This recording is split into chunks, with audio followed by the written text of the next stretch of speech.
Thank the gentleman for yielding. Ms. McCarthy.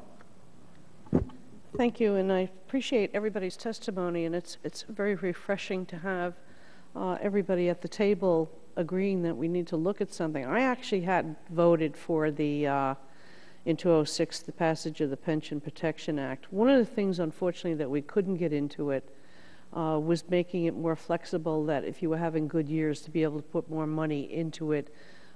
Most of us kind of look that way when we're saving for our future. Hey, it's a good month, I can put another $50 away or something like that.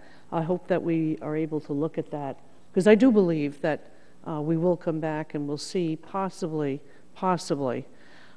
interest rates going back to 7 to 8%, but that's going to be down the road. So it's unrealistic for anybody to expect. I'm hoping that I get 4 to 4.5, to be very honest with you, especially at my age.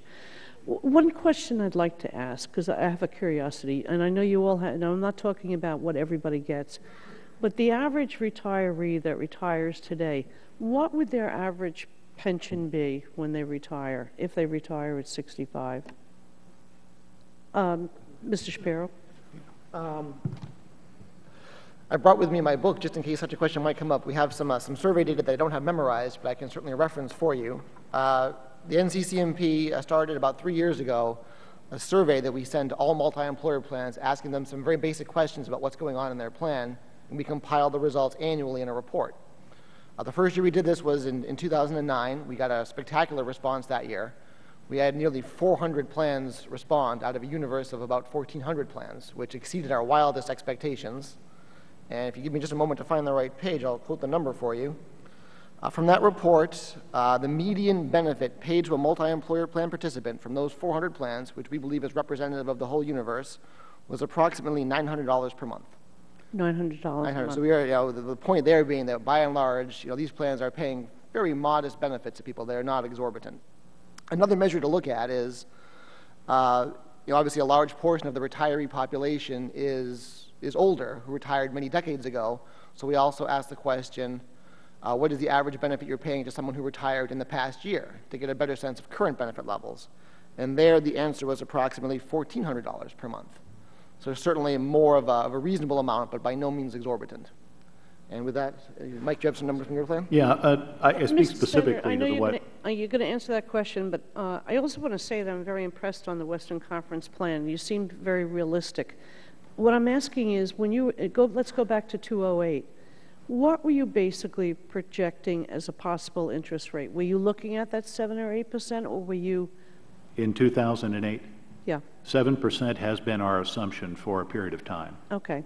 Go ahead, and you can finish the other part of the question. I was just going to mention that from our plan standpoint, our average benefit for a normal retiree at age 65, and it does ranges because of the contribution rate, which can be obviously a factor in driving it, sure, is closer to $1,200 to $1,300 a month. We have some that are quite a bit higher due to higher contribution rates and longer lengths of service.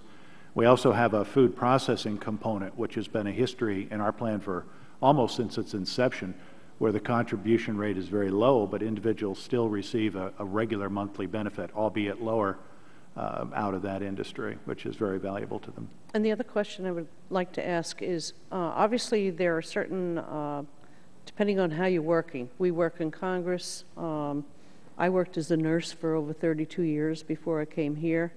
I probably wouldn't be working as a nurse at this particular time in my life because of my age.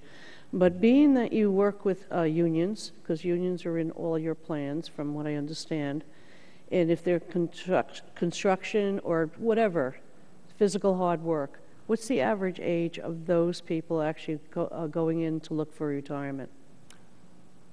To our plan specifically, again, the age is about 61 years is the average retirement age. People draw their benefit.